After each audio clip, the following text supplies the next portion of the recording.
Hello. That's more like it. Good afternoon. I'm Narelle Hooper. I'm the editor of the Financial Review's Boss magazine, and I'm so delighted to welcome with our guest here with us this afternoon. It's a bit of a provocative time here at the Festival of Dangerous Ideas, and I'm hoping we'll keep up the tradition this afternoon, and I'm hoping you'll be part of that as well. We've got about an hour, and our topic is My Workplace is a Cult. And before we discuss the dangerous idea of my workplace being a cult, I'm going to start with a quick quiz. And I just would like you to wonder, are you expected to devote inordinate amounts of time and energy to your work? Yep, yeah. Do you spend more time with your colleagues than anybody else, other than the person that might be beside you at night? Are your family and social relationships suffering? Has work taken over your life? Now, these are all questions. You can substitute a number of things, but these are all questions from Refocus, and it's a website for recovering and former cultists. So I can direct you to that later. And you just substitute workplace for some other fixation. But we want to know what a cult is, of course. So a cult is a group or movement exhibiting a great or excessive devotion or dedication to some person, idea or thing, and this is them, not me, employing unethically manipulative techniques of persuasion and control, e.g. isolation from former friends and family, debilitation, use of special methods to heighten suggestibility and subservience, powerful group pressures. You get the picture. Now that was a definition from a 1985 conference called it was the Wingspread Conference on Cultism. So that was a definition from Lewis Jolyon West. So we're here today to ask, have there was a time when we worked to live. Are we now completely obsessed with living to work? Have we exchanged what in years or centuries past were the dark satanic mills of the industrial times for the electronic corporate thrill, inadvertently throwing ourselves onto a hamster wheel whose tempo is running faster and faster? And purpose in life we know is important, but have we been conned? Have we swapped fulfilling the basic rungs of Maslow's hierarchy of needs, i.e. food, clothing, shelter, for the needs of self-actualisation and trying to fulfil that in the workplace, wherever that may be? Now, we had the cults as mad as the Manson family or the UFO worshipping Raelians. Back in the 70s, they had Reverend Jim Jones and his People's Temple, some of you will remember that, creating a rainbow family. That was before they took 900 of them, drank cyanide-laced Kool-Aid and disposed of them themselves and others.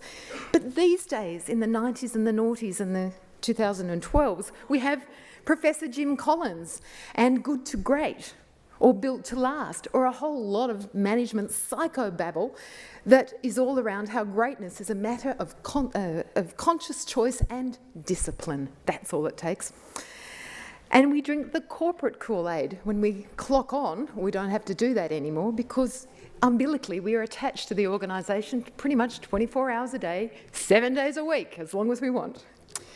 So if these cult qualities have come to characterise our work, the broader consequences for families, societies and economies are pretty frightening, to say the least.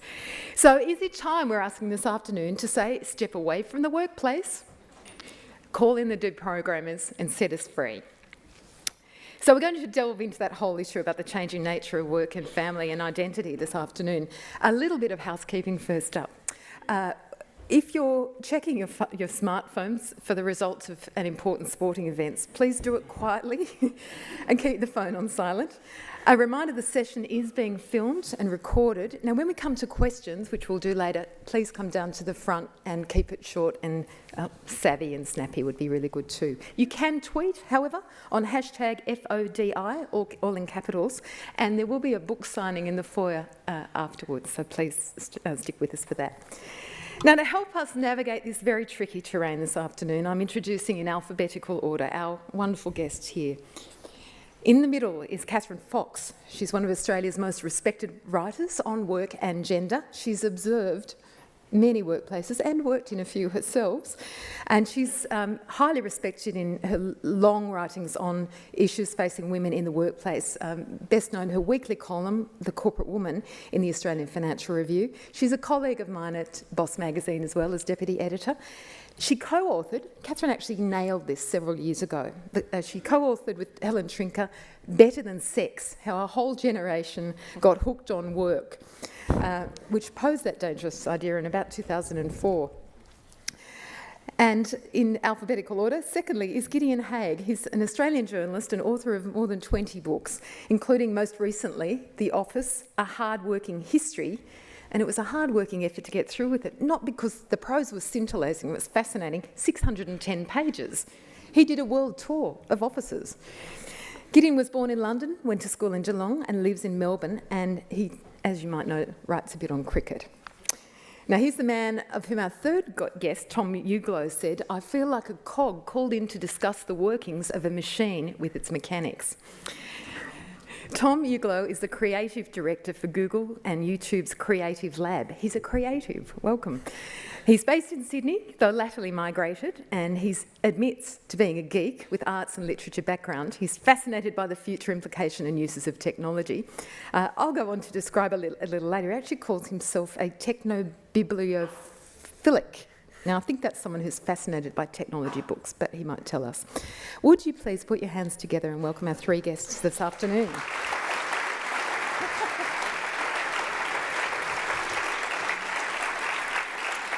First up, Gideon Haigh. Thank you, Gideon.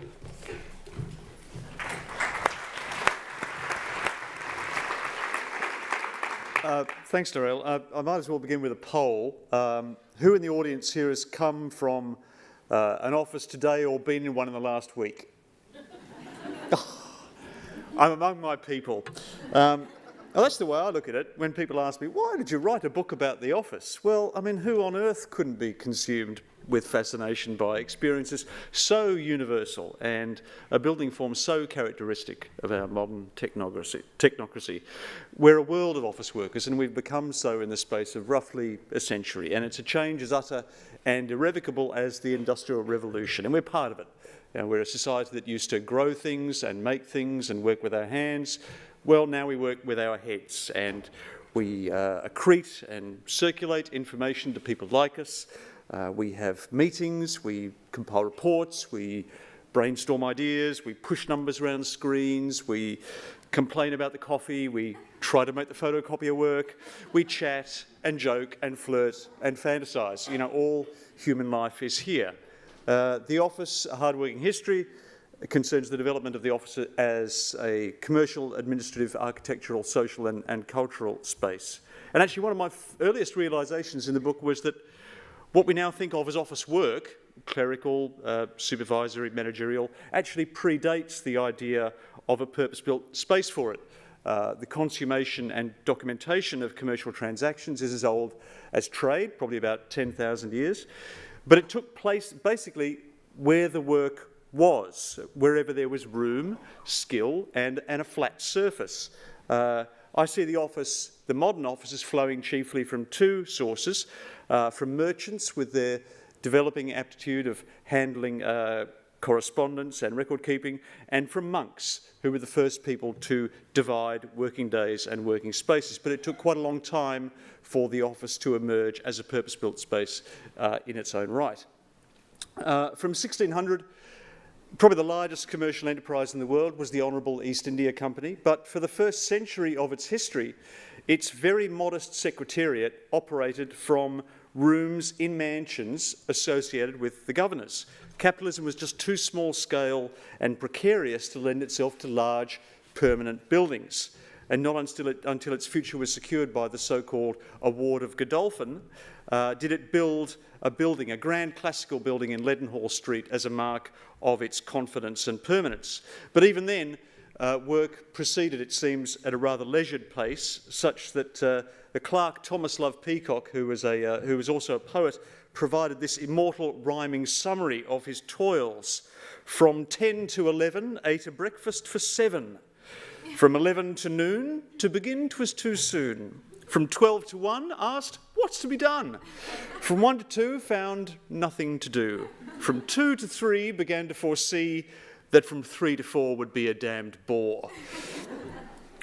Where that began to change was in the second half of the 19th century, as devices such as the telegraph and the telephone accelerated and multiplied communications, which had previously been done by letter, and the typewriter, carbon paper, the mimeograph. These expedited mechanical reproduction and copying previously done by hand. And with the origination in Chicago and New York of steel skeleton architecture, the soaring office block that we now identify with modern technologically advanced civilization soared to vertical life. With the increase in the size and scale and scope of capitalism, there was a concomitant increase in the apparatus needed to administer it. There was a need to tame and to systematise the growth in the administrative classes. And that results in a kind of a human resources revolution in the first 30 years of the 20th century. And you basically have two schools of managerial thought where it comes to organising administrative workforces. The first is derived from the rational methods of Frederick Taylor, the engineer Frederick Taylor, who had earlier argued for the decomposition of activities and the standardisation of physical actions in factories. And the application of scientific management to white-collar work also creates a role for sort of superintending pyramids of control, which entrench a kind of a perennial division between the heads that do the thinking and the hands that do the work. From the 1930s onward, there's an increasing interest in another approach to organisation, which is the so-called School of Human Relations, which seeks to tune into the psychology of the worker, their interpersonal relations, their motivations and their aversions. It's partly a response to industrial restlessness around about that period, and again it originates in methods derived for factories, actually by an Australian sociologist called Elton Mayo. And managers went from being simply dictators to manipulators, promoters of social conformity as integral to organisational effectiveness. You can find echoes of either and both approaches in offices today. Every efficiency drive and productivity push is an echo of scientific management. Every morale-boosting get-together or casual Friday is a kind of a vestige of the human relations school. In a sense, though, and this is important, they're equally coercive. And it seems to me that because humans are various and complex, the application of one or other will always doom a sizable proportion of any workplace to misery. But they originate in the same problem, except at the very most rudimentary level, office work can be very difficult to quantify and assess. It's immaterial and symbolic, it's kind of contingent and evanescent. You know, a factory worker has to produce a certain number of widgets per hour, but how long does it take you to write a report? It could be a week, it could be a month. And that's, I think, one of the chief reasons why we continue to regulate office work by hours rather than solely by outcomes. There's an abiding respect, even now, for the guy who sits at his office, at his desk, piled high with papers for 15 hours a day. You know, he's working really, really hard. But does it actually mean that he's industrious or that he's just slow? There's a strange symbolism around the cluttered desk as well. You know, it looks like someone's either terribly disorganised or a brilliant delegator. Does the clean desk mean that someone's hopelessly out of touch? It's often hard to tell. It can be quite fun to speculate. I visited David Ogilvy's office. David Ogilvy, the famous Madison Avenue advertising man, once was reproached by someone who came to his office and said, "David, tidy desk, tidy mind." And Ogilvy replied, "Sterile desk, sterile mind." I think in approaching today's topic, I think there is an unspoken conspiracy against the modern worker, though. There is a spurious sense of urgency and artificial competitiveness of being watched over by the clock and engaged in a kind of a mortal struggle with commercial rivals and with colleagues. But we'll discuss that a little bit later on. One thing that I did find quite interesting, though, in compiling my book was that I was writing it in a period where it's become commonplace to sort of prophesy the end of the office, because somehow office work now seems to tail us wherever we are. You know, work is now an activity that can be undertaken almost everywhere. And it was interesting, I concluded that actually if the office were to dematerialise tomorrow and offices were to cease to exist and we would all have our work come to us in this sort of modern technological utopia, that wouldn't actually represent the end of the office. That would represent the office's ultimate triumph, because then there would be no escaping office work, and office work is always with us. So ironically, at the end of my book, I concluded the last chapter is called 2 Cheers for the Office, because perhaps the only bulwark that we have from the complete porosity of the professional and the personal sphere is the idea that work is principally penned up somewhere and that we can get away from it. The office is actually our best line of defence against a world of constant connectivity and eternal availability. So viva la office. Now on to the next speaker.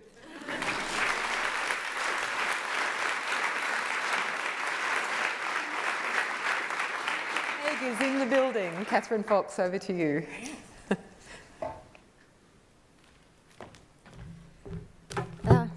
I always feel slightly, well, I shouldn't say embarrassed, but as though I have to explain why I called a book about work Better Than Sex, but it's fairly obvious, I guess. It's great to be here and to be talking to you about dangerous ideas. Look, we don't have many chances to have a really good laugh in financial journalism. I mean, officially, I should add, because Narelle and I do work together and we do laugh quite a lot, sometimes at some of our colleagues, which is, you know, that's life. But recently, well, it's an office. But recently, many of us in the paper did have quite a chuckle about something that appeared on the front page, and you may have seen, which was the BHP tidy desk policy. I hope some of you relished in it. It was quite amusing. So this is when I think it was something like 3,000 staff were relocated into a new office block in Perth for BHP. An 11-page Q&A on the company's work environment guidelines was handed out and obtained by the Financial Review. Shows how the company's global policies on clear desks and smelly food will be applied in Perth. I won't go into all the details, they were a hoot, but you know, various categories of foods and indeed coloured lollies were delineated for non-consumption at desks. Anyway, the guidelines have been dubbed, and I'm quoting from an article, the guidelines have been dubbed draconian by experts, but will come as no surprise to employees familiar with BHP Billiton Chief Executive Marius Klopper's zero-tolerance approach to messy workstations. I was even more amused not long ago, in fact, to find another article in the Fin Review by a colleague, and he'd caught up with Rosabeth Moss-Cantor, who's actually a very well-known Harvard Business School academic who writes about organisational life and so on. And she was asked what she thought of BHP's infamous memo. She said it was ridiculous. It is a mistake, she said. It's an atmosphere of conformity. I can't even imagine where that would come from. Clearly hadn't met Marius, I should say, at that point. If people can't express their individuality at work, then you also don't get their best ideas and their motivation, she said, to which I guess one of my daughters would say, duh. But worth repeating. So BHP did give us a laugh and did remind me, of course, of what we're talking about today, because I think this constant tension about getting conformity in the workplace is really pointless, but we all keep on doing it, don't we? And it's so funny when you hear all the talk about innovation and creativity, which I'm sure Tom will talk to us about. But the cult, the idea of a cult or a culture that is cult-like, it's very hard to say that, is seen as, in fact, a very good thing. Narelle's just mentioned our friend Jim Collins, and in fact, I have interviewed Jim Collins. He has sold millions of books, and yes, I am deeply envious. Good to great being almost obligatory reading for CEOs and executives. And I found this quote, and I have to share it with you. So he said, architects of visionary companies don't just trust in good intentions or value statements. Don't you love value statements? They have none, but they're there. They build cult-like cultures around their core ideologies. He explains Walt Disney created an entire language to reinforce his company's ideology. Great language here. Disneyland employees are cast members, customers are guests, jobs are parts in a performance. He then talks about the same spirit holds at smaller visionary companies like Granite Rock, which strangely enough is a rock company in California. He says the two co-founders of Granite Rock don't like to use the word employees, they talk about Granite Rock people. Not just anyone can be a Granite Rock person, Bruce and Steve say. They have to have a deeply rooted ideology of quality, service and fairness. Apparently that's an ideology. Anyway, go figure. So the cult is clearly being held up here, not in any critical sense, but as something one should be emulating if one wants a successful Granite Rock company, or indeed a Disneyland. It does seem to me, and when I wrote Better Than Sex with my colleague Helen Trinker, who at the time was working at Boss magazine, we couldn't help but notice, given what we did, but also the fact that our jobs were very much part of this trend, that work had changed. It had taken up much more space. Things like the local community or the church or those kinds of arenas had receded. The only one that we saw expanding was consumption, which clearly needs lots of money, which means we work more. When the book came out, it was quite interesting though. I remember being rung up by a journalist to review it, and she said, "I'm so glad you've written this book. My husband works 24/7, I never see him." And I was getting increasingly uncomfortable as she was telling me this, because this is not actually saying that our dedication to work is all wrong. Neither is it saying, of course, that we're advocates for a 24/7 extreme worker model, but we were trying to look at what was actually happening around us, and sure enough, she wrote an incredibly bad review of the book. But the dangerous idea, the dangerous idea in the book was clearly that we saw a lot of hypocrisy, particularly, and I should qualify this, around white-collar jobs and people who were in the kinds of professional jobs that I guess we were in, and the people we were writing for and about were in as well. And we also thought that it was uncovering something about really, work is an important arena for many of us. When the book was launched, Geraldine Duke, who kindly did the honours for us, said in her intro that she had always thought, that sort of adage that is trotted out, that on your deathbed you won't regret not spending more time at the office. And she said, I always thought that was quite banal. I mean, most of us actually feel very keenly what happens to us at work. It reflects our status. It's where many times we form parts of our identity these days. And I guess that's what we were trying to come to. As I say, we got a bit of backlash, including from a couple of complete workaholic colleagues of ours, and journalists do tend to be fairly passionate about their jobs. I also wanted to just mention, and I know we'll have a longer conversation, but this idea of dedication to what you do and finding a sense of purpose in your job, and perhaps loving what you do rather than the people that you do it with, or indeed the CEO that you happen to be reporting to, or indeed manager that you're reporting to, is in fact something that's quite problematic for women as well. It's something that has to be rather carefully negotiated. So when some of the criticism in the book was that we were sort of apologists for a rampant form of capitalism, I found it quite amusing. I work part-time and have done for 16 years. I have 3 kids. I've never been anywhere near a 24/7 extreme worker, but I do find my work incredibly fulfilling and satisfying. So that was one of the tensions that we talked about. But look, when it comes down to it, I mean, cults, I think, are about control, clearly, and adhering to a message. And there's one thing I think about Australia, that culturally we don't like that sort of feeling. Now, I'm not saying we don't have cults in Australia. I mean, clearly we have and will continue to have them in the religious sense. But I think that we are a little bit, our society is less prone to absorbing a cult-like message. And I don't know about your workplaces, but we spend a lot of time sort of making fun of the powers that be in our organisation, which, again, I'm not saying it's always warranted, but I think Australians have a bit of that attitude.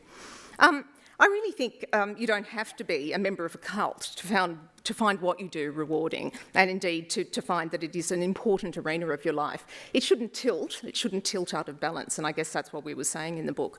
I just wanted to read a little bit from our conclusion, however. We wrote, the juggernaut of the market makes enormous demands on time and energy. Without some tempering of this trend, it seems entirely possible that we will simply narrow our sense of what it means to be successful even children and relationships can be a luxury many people may find they simply can't afford, and I think that we're looking at that right in the face at the moment. But our research in this book has given us a new understanding that work is not controllable in the way that the system would have us believe, but that equally we are not powerless against that unpredictability, nor are we powerless against the organisation and the avalanche of cultural change programs, value statements, or inspirational texts, or the countless other methods that a company uses to turn us into the kind of workers they want. Ultimately, we concluded that work is about messy realities, not finely tuned blueprints. And I suspect that those of you in the audience who may be thinking that you do work in a cult know exactly what you need to do, and that is to leave it, but not before you've deprogrammed some of your colleagues. Thank you very much.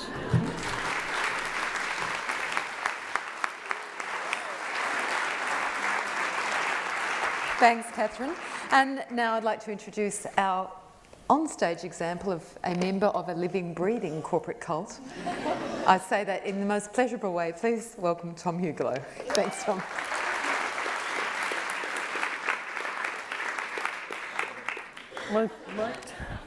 I was going to talk from this, but I can't get the Wi-Fi to work. So I'm going back to paper. Why am I here? Right. My name's Tom Uglow. I work for a group inside Google called the Creative Lab. We work with marketing. We had a splendid time here last year with the YouTube Symphony Orchestra. Recently I worked on a project with Lego and Google Maps promoting Chrome. Mainly I explore the space between what we think we do and what people actually use our tools to do.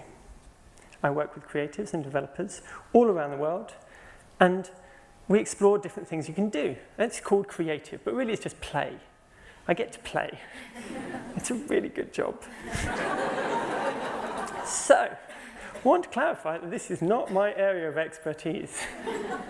And I find it quite interesting that you've got an Australian sports journalist and an English creative director talking about business psychology. I think the title could easily have been something, about the systematic and deleterious effects of technology on work-life balance in the 21st century. But that would have been really boring.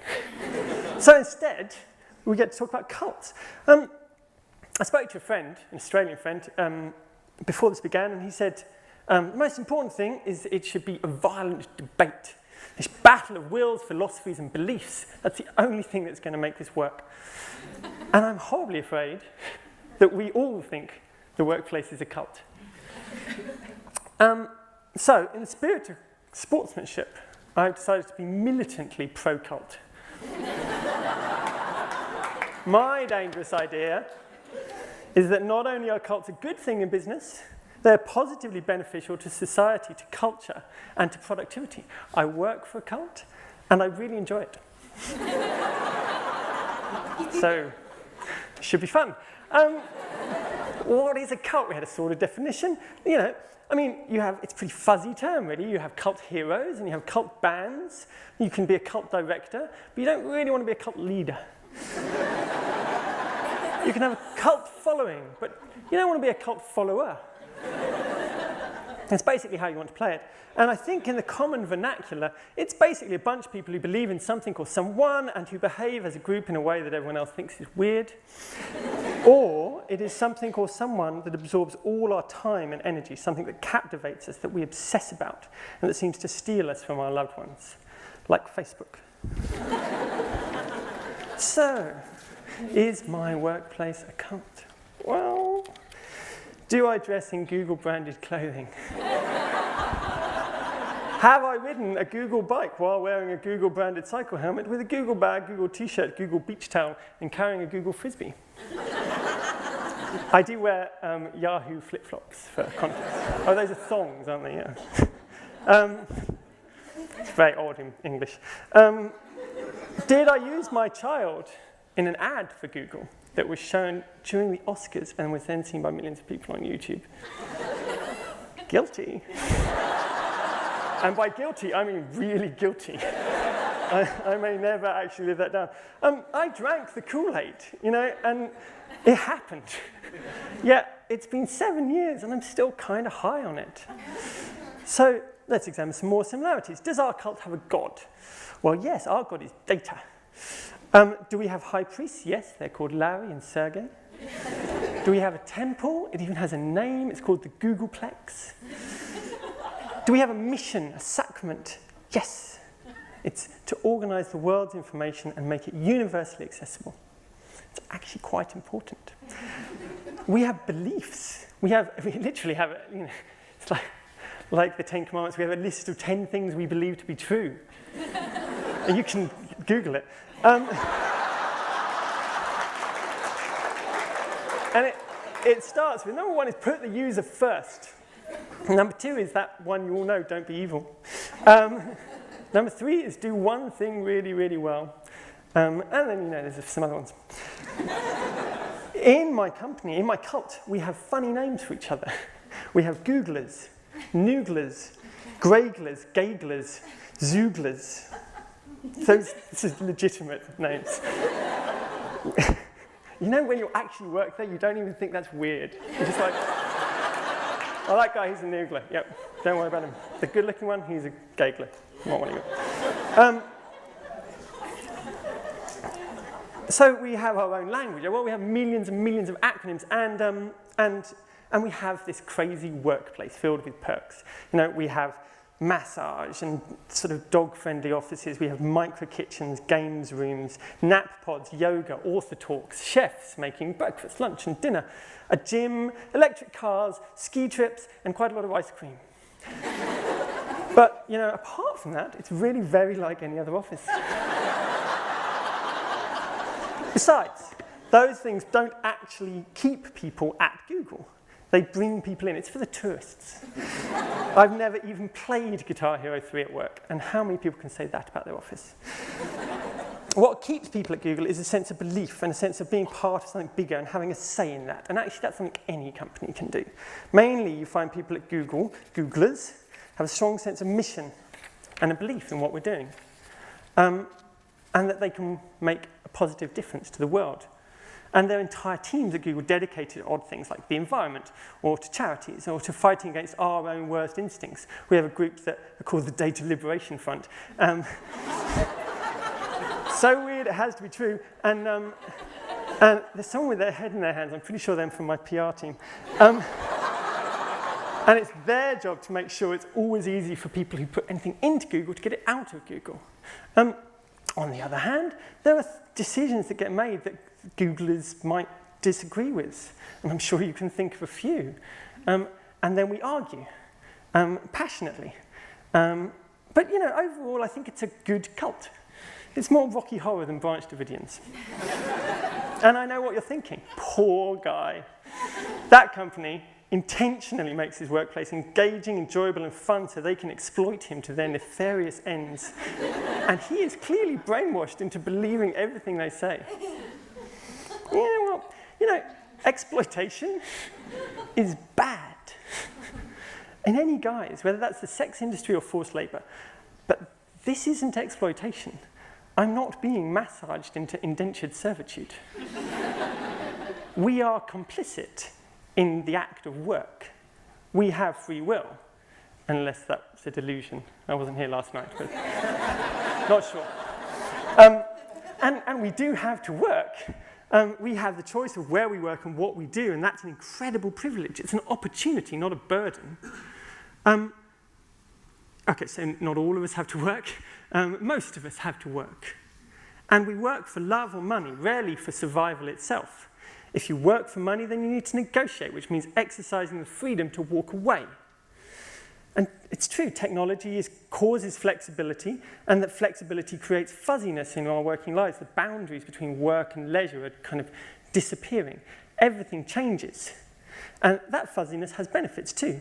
Flexibility certainly makes a difference in allowing women more flexible working hours, allowing careers to carry on alongside childcare, allowing breastfeeding and status updates to go hand in hand. For some employers, it enables them to adapt to the way society wants to work, and others seek to exploit it. My dangerous idea is that we should embrace that. and take personal responsibility for our own happiness. That you should believe in what you do for a living and that society is a reflection of your choices. I know lawyers, academics, teachers, bankers, product managers, marketers, doctors, designers, basically a world of people who know why they get up in the morning and somehow remain passionate about it. Some are paid well, some are paid poorly, some just have huge cuts, others bonuses. But when you love your work, then you get this incredible belief in what you're doing. You care, you are zealous. It's like you work for a cult. My family, worked for love, and that's sort of how I was raised. I'm very lucky. And if that sounds corny or indulgent or privileged, well, it is all three of those things. But seeing as we live in a corny, privileged, indulgent corner at the very top of the pile, I find it kind of outrageous that anyone would have the temerity to complain about this situation. We're not talking about sections of Australian society that don't have that choice. We're not talking about developing countries or migrants working 2 jobs, people desperate to work. We are a privileged section of society who appear to feel that our job should end at 5 and the world should just stop turning until the next working day. That workplace, the other workplace, the workplace that's really exploited, that's a different conversation. We are here. Thank you very much, that one person. I'm clearly going to win. Seriously, we're here in the home of opera, dance and theatre to discuss mollycoddled office workers like me who worry about spending too much time at work and too much money on lattes, on whether Foxtel is worth it, if a VPN is immoral, and whether you can afford to go to Bali or Fiji this year. On the internet, there is a hashtag for this. It's called First World Problem. So I put it to you that we are all very well paid for relatively little work. If you feel that is too much to bear or that flexible working imperils the very fabric of civil society, then just take a different job.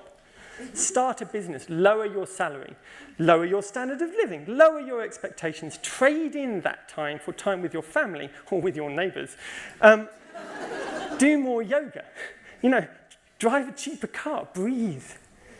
So I like my cult. I believe in it. I'm incredibly lucky, very privileged, and I hope I get to carry on being so. Thank you very much.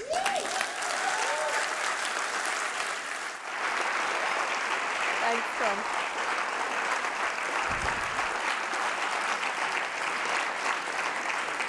All right, a quick show of hands. How many people actually want to go and work at Google?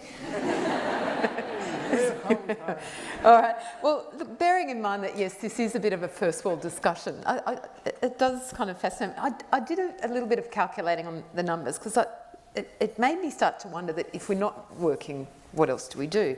And apparently in the average lifespan of about 80 years, it adds up to about 955 months, 29,000 weeks. I could go on. We spend about a third of that asleep.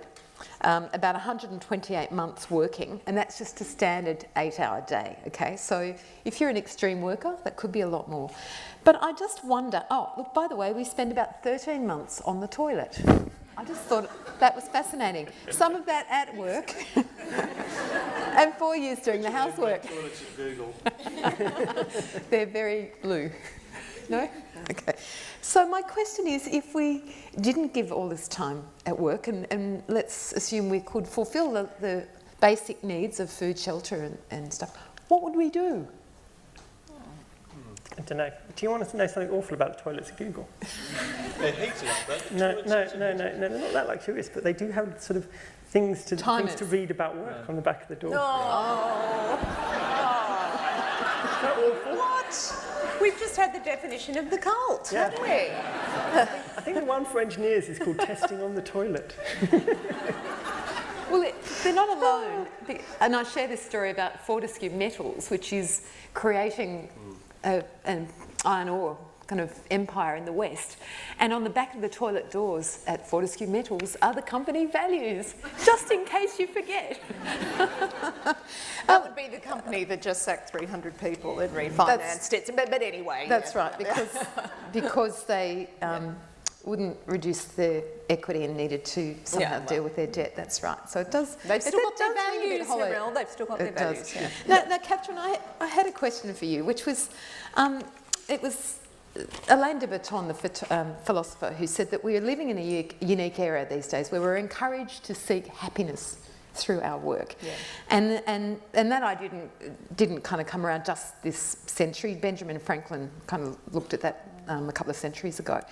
But I just wonder, like, how have we got to this point where it is so caught up in our identity is so caught up with our work? In our work. Well, I think, I mean, that's what we explored in the book, and I think the shrinking sort of alternative arenas that perhaps did provide happiness, or at least occupation and a sense of identity. I mean, the ones we talked about, the local community. Now, both Helen and I were remembering when we were kids and how our parents worked. So my mother worked in the home, and I think we should make a distinction here. I mean, we're talking about workplaces, so it makes it sound like an office or a formal place. My workplace paid is work. Paid work. But I mean, for women, of course, a lot of work is unpaid and in the home. But and my father went out to work. But I think a lot of his identity and the meaning in his life was from his church. So he was, you know, we were a Catholic family, and that was an important social and cultural part of his life. So I think there were different arenas, and I think that shifted. So I think those have sort of reduced. They haven't disappeared, but I think their importance in forming our identity and giving us those sort of, you know,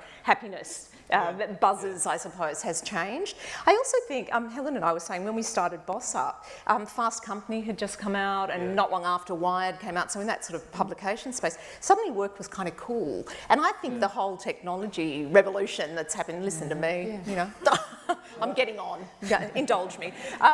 You know, I didn't grow up with the internet. You know, I didn't have a mobile phone. This horrifies my teenagers. But, you know, that's changed the way that we work too, hasn't it? It's dissolved the barriers a bit. So that kind of, we had a really strong distinction when I started out in the workplace, and I like Gideon's point about corralling work into a place. That was much stronger when I was first in the workplace, just a few decades ago. And now it's different, you know. And in fact, we didn't have the smartphone until 2007, so this kind of creeping kind of umbilical connection, really, because that's what it seems like you're plugging into the mainstream. mainstream. Blackberries, really, was that moment that you're there going, oh right, so now work just comes with me all the time. This was a very insidious moment, and you know, if you are a cultural historian, you're going to look at that and go, wow, they just, you know, it's like you could take your intro with you. The whole time. It's a terrifying thing. It's terrifying. But also, can I just add, just to finish that off, that happiness from work, though, is not a new idea. I mean, happiness from endeavour of whatever kind it was. It was the Seven Dwarfs who said, whistle while you work. Apologies to Snow White. But the revealed books of all sorts of religions have all sorts of injunctions to work hard and be productive and make a contribution. And offer it up for... Yeah. So, I mean, we're talking about sort of ancient regards and ancient instincts. It's funny, I was mentioning before, I've got a book coming out next month about Shane Warne. Now, interesting, you wouldn't think that you could get Shane Warne into a discussion of work, but he did actually have a short period, about a year, as a part-time file clerk at the South Australian Cricket Association when he was at the academy as a young player, well before anyone had heard of him. And he had this part-time job, and he was brought in by the chief executive to create some sort of system for his files. The chief executive was notoriously chaotic in his work practices. And the man's name is Barry Gibbs, and he wrote an autobiography called My Cricket Journey. And there is a lovely section where he talks about Shane as an office worker and how good Shane was at rendering order into the chaos of this office. And he ends up with this, with a remark where he says, I could open one of the file drawers now, and I reckon I would still find evidence of Shane's careful work. It's interesting that even someone like Shane Warne had an impulse to do a good job, who wanted to, you know, make a contribution, who wanted to participate in a productive workplace, to experience meaning, to feel a sense of camaraderie. These are innate instincts, even in someone like Shane Warne. Bet you didn't expect to hear that today. But one thing I wonder, though, I mean, there's the workplaces that, you know, the people who, like Tom, love their job, and we all enjoy our job.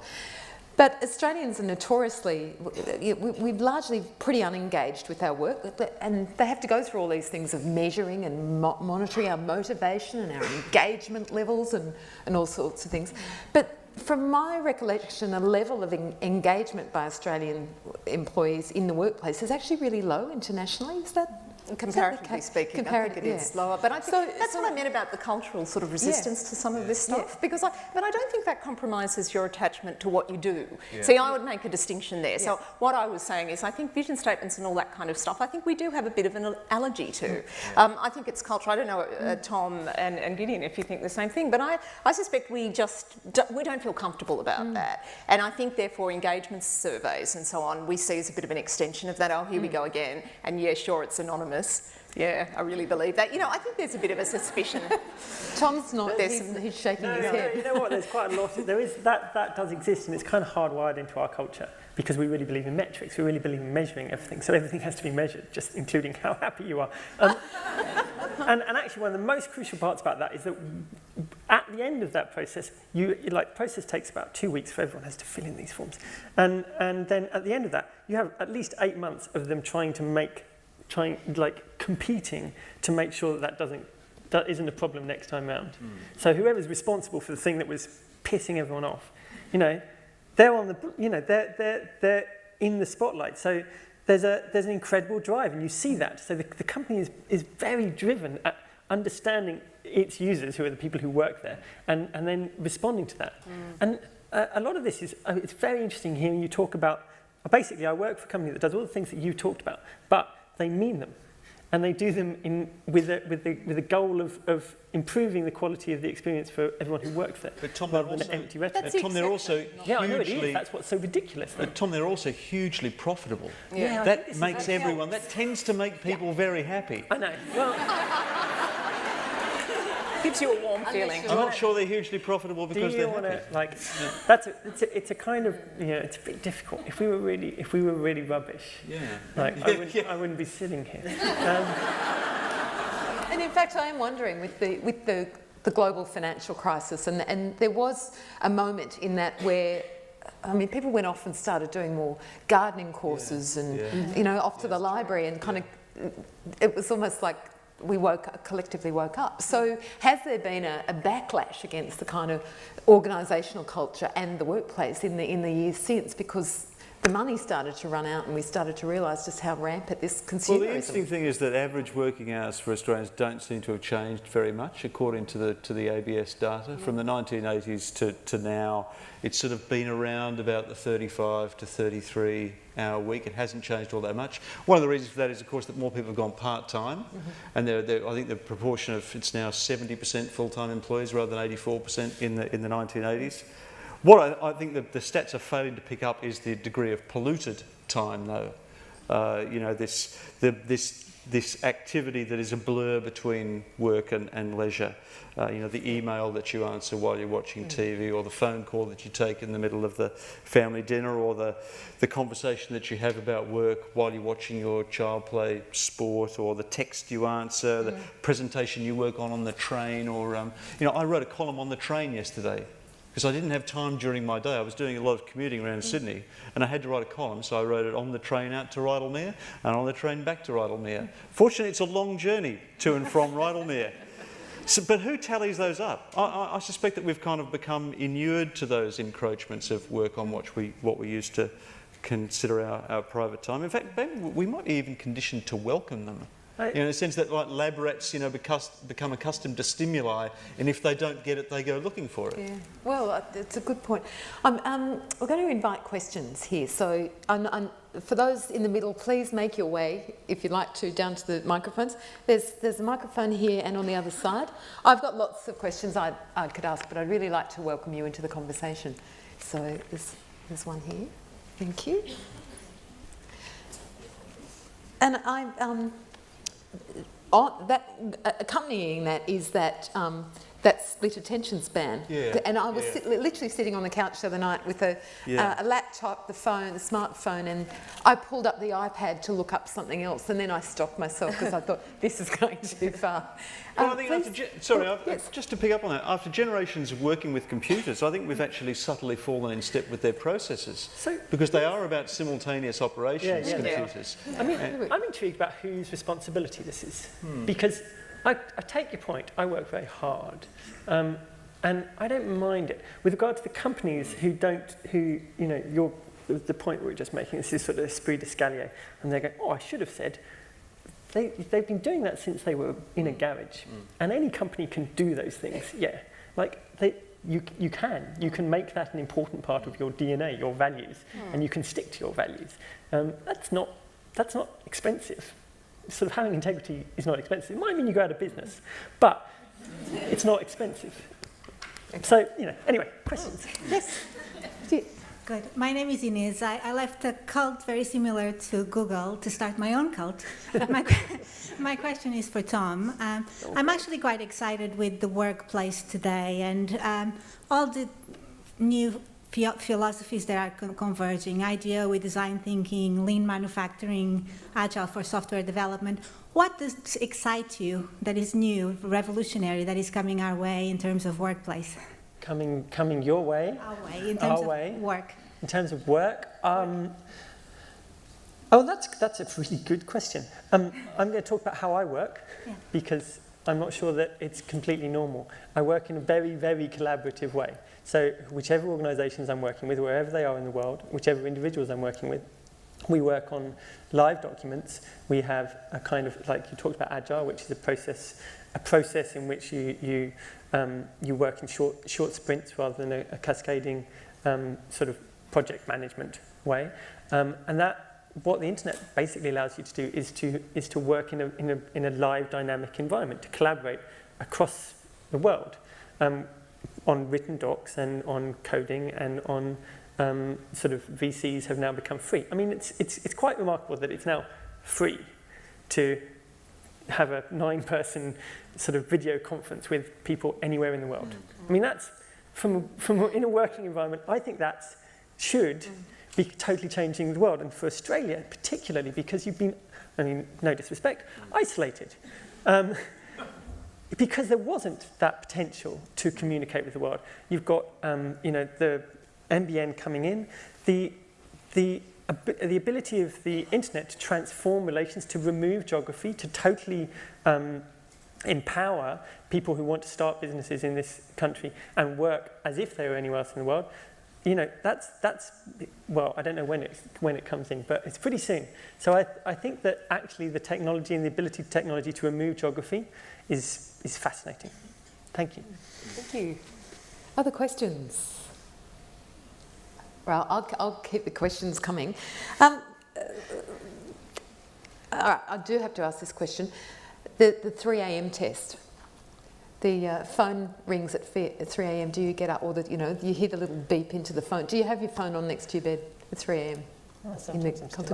Sometimes you're still up. No.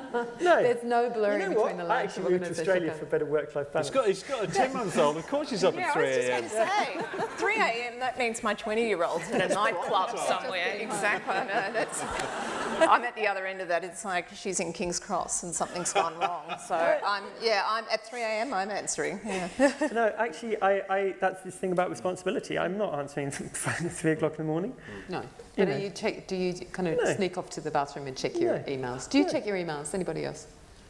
Is there vast checking of emails? I'm totally addicted to email. It's appalling. Is it an addiction to email or an addiction to work? Well, I love my work. I think we're an unrepresentative sample, because I think all the people on this panel actually love their work. Yeah, I certainly love my work. I've left a workplace behind. I work at home now. And I think that may be one of the reasons why I love my work so much, is that I don't have to put up with an enormous, perhaps shrinking institution in the case of Fairfax.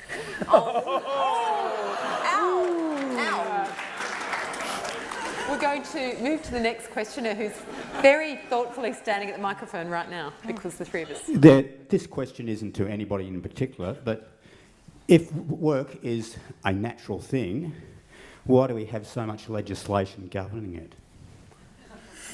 And rules and human resources and... Like the 10-page, 11-page BHP, occupational health and safety guidelines for the new office. I think we should acknowledge the potential for exploitation of work and workers and so on. I don't think we can, dodge that. I mean, that's why we have regulation. That's why we have, the ubiquitous HR person who can sometimes be great and sometimes not. But they're there because otherwise the market does expand to, I think you've got to have a system of checks and balances. And I think that's why we have regulation. I was going to say, I think the very expression human resources I regard with deep misgivings. Yes. This idea that we're all... To be appropriate. simply human ore to be mined and refined and extruded and human tailings to be left in our wake. I guess my question is, if it was just a natural thing, this would be naturally inbuilt in us, so we wouldn't have to have all these regulations to the extent we do have. But it's the same way we have laws in society. You know, if we're all nice people, why can't we just get along? And it's the same at work. What all of this legislation is, and it's a really good point, you pull it out, is a testament to individuals standing up on behalf of themselves and saying to the person who is sort of organising them, we're actually not happy with this situation. So whilst it does get very, very dry and dusty and awkward and unpleasant, and sometimes it feels like they're tools that are being used to manipulate you rather than the other way around, at their best, they're something that they're the history that we've fought for to be able to go to our work and not be exploited and given free coffee and things like this.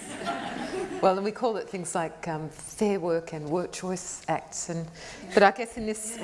It's the language that's the problem, at not the very the concept. least, so that employers don't lock their employees in a factory and allow them to be burned to death. But can I also add, and I don't know if this qualifies as a dangerous idea, but I mean, it's always seemed to me too that much as I get a buzz from what I do, that I've always observed, and I know, Narelle, you have too, that, workplaces can bring out the best and the worst in people. I mean, if we're talking about this as a place, a competitive environment, where we're struggling for resources, it can be incredibly Darwinian. As someone who's observed what's happened to women in workplaces over decades, I mean, it can be incredibly ugly. There's stabbing in the backs, there's the whole shambles that we're all more than aware of. And people who you might know in another, know outside of work as quite decent, can actually behave in most unpleasant ways, even if they work for Google. I've also wondered about the physical effects of our changing work patterns. It was interesting to me in the research of my book that almost all the sort of the major technological changes in office design and office technology since the Second World War have been making office work less and less physical until we basically sit in the one position all day and communicate with everyone electronically, and the devices. Remember how manual copying of documents used to be? Well, now photocopying is the acme of boring office tasks, because all you do is you put a piece of paper there and you stand there and you wait for the photocopier repairman to turn up because the bloody thing hasn't worked. And I do wonder whether that is actually having the increasing physical inertia of our work is actually having an impact on our general levels of physical fitness, because we all know that, I think the figures from the CSIRO is that physical sport and outdoor activity is down 22% over the last decade in Australia. Recreational screen time has increased 6%. We have 4.5 million obese Australians, forecast to rise to 6.5 million within 20 years. And physical inactivity correlates positively to depression, stress, anger and distrust. All right. So, and of course that's of no moment to business at all, because the social costs of this sweating are assumed by the state. Now, health expenditure in Australia has gone up from 70 billion in 2000 to 120 billion today. So the workers end up being exploited and bearing the cost of their own exploitation by their taxes. Thank you, Gideon. We're going to get the wrap up very, very shortly, but if you could make a very short question. Look, we've had one example of a very good cult, namely Google, and someone who's very happy in it and very successful. But around the world, we're living with the results of some other cults that weren't very successful at all, namely the banking cults. Have you got any comments and other statements about what happened and why those cults weren't as successful as Google? I just say I don't. You don't? No. Nothing to say on this topic. I think there's an excellent book by, she's a US but UK-based writer called Margaret Heffernan, which is called Willful Blindness, which if any of you have seen references to or get a chance to have a look at, I'd strongly recommend.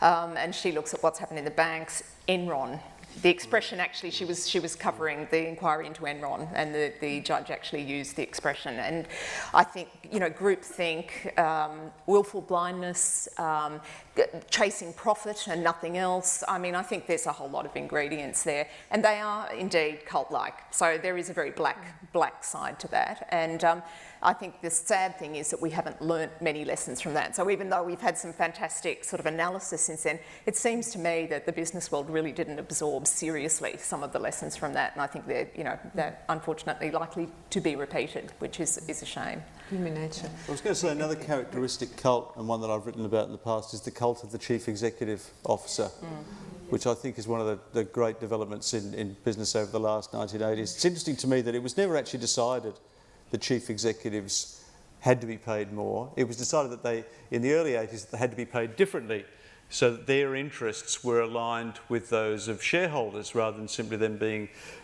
corporate bureaucrats. So they were larded with enormous quantities of free or very, very cheap equity. And of course what ensued was a rampaging bull market in equities from 1982 up to the global financial crisis, which resulted in enormous windfall gains for these chief executives who just so happened to be standing in the right place at the right time with their hands out. And inevitably they began to believe in their own bullshit, and they carried us over the precipice with them. There's actually, I was reading it, there was Elliot Spitzer does a column on Slate today, and he was talking about a new book that's just come out in America by the chief executive of the FDIC. And the author tells this great story of when the chief executives of the bank were brought into a room together to discuss the first round of the TARP bailouts. There was general silence in the room among the chief executives when they realised the depth of the crisis that had been caused. And you know what the first question was from John Fain of Merrill Lynch? Does this mean that my compensation is going to be cut? Well, there you get the pretty solid sense of modern corporate priorities. Thank you. We'll get the wrap up. If you could have a last short question, that would be great. Thanks. Thank you. My name's Darryl. One quick comment and one question. A comment, Tom, you mentioned earlier about you work hard. Going back to one of the first earlier comments was about we've come from an industrialised sort of environment where we manufactured widgets and we worked hard by the capacity. I suppose if we work hard in an office environment, how do we measure that? I'm just tossing around the idea, possibly we work hard because we work more hours than the 8 hours. Is that all it is? Just a comment. Question around our interactivity with emails and stuff outside of normal office hours. I question whether that is because we love work or is it because we love ourselves and we think someone wants to talk to us, someone wants our opinion, someone wants our ideas, someone wants to talk to us. That's a good note to have the last responses from. Yeah. Thanks. Thank you, Darryl. Yeah, I think the compulsion, I think there's a very good point there, and I think something not quite analogous, but the whole social media revolution and what's happening on Twitter it's really interesting, and I can't even pretend to understand. It's one of those things you would love to sort of sit down and analyse with a bit more time, but I think you're right. I think I watch people madly scramble to turn on their phones when the plane lands. Have you watched that? It's almost hysterical, and I'm sitting there thinking, it's okay. Leave it for a couple of minutes. They'll get on to you shortly. And there really is that compulsion, and you're probably right. It probably is about ego, or someone needs to contact me. I also think a major change of the last 20 years is that we're increasingly using the devices for work that we also use for leisure. So, laptops and smartphones and iPads and Skype and iChat and Google and devices that I might say are a lot of fun and even, delightful and frankly compulsive to use and superficially empowering, but it's very difficult for us to separate from.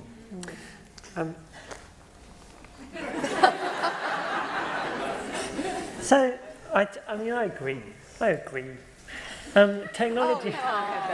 Technology is. Well, I agree to a point. Thank God for that. Technology creates fuzziness. We are progressing. You've just written a book on where we have come. We are not about to stop The world is not about to stop.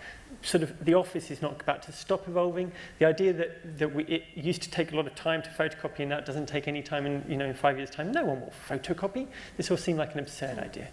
And then you go 10 years and 20 years. And So now we won't even get up to go to the photocopier.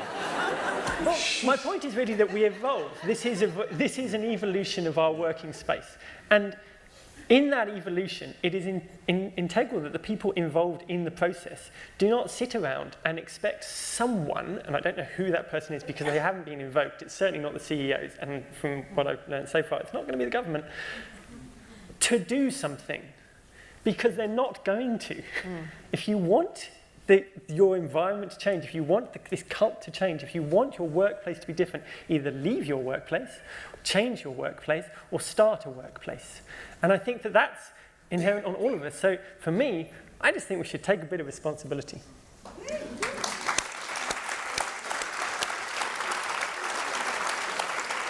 Well, that's a great note to finish on, a challenge to you, the audience.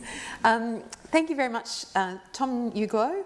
You can check Tom's various tweetings and websites. Just Google. In fact, you can Google us all, and you'll find us all there. And you should also buy his mum's new book. Well, that's very kind. Jenny Uglow's just written a book called Pine Cone. She's an outstanding historian.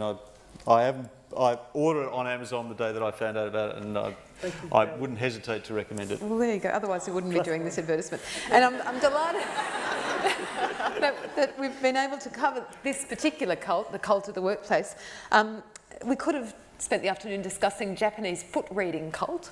There was one. It was called Hona Hano San Poggia, or the Argentinian Diego Maradona cult, because there is one, and it's that he was the best footballer of all time. And there is a cult to Diego. So I'd like to pleased to thank our guests tonight, Tom Uglow, Catherine Fox, Gideon Haigh.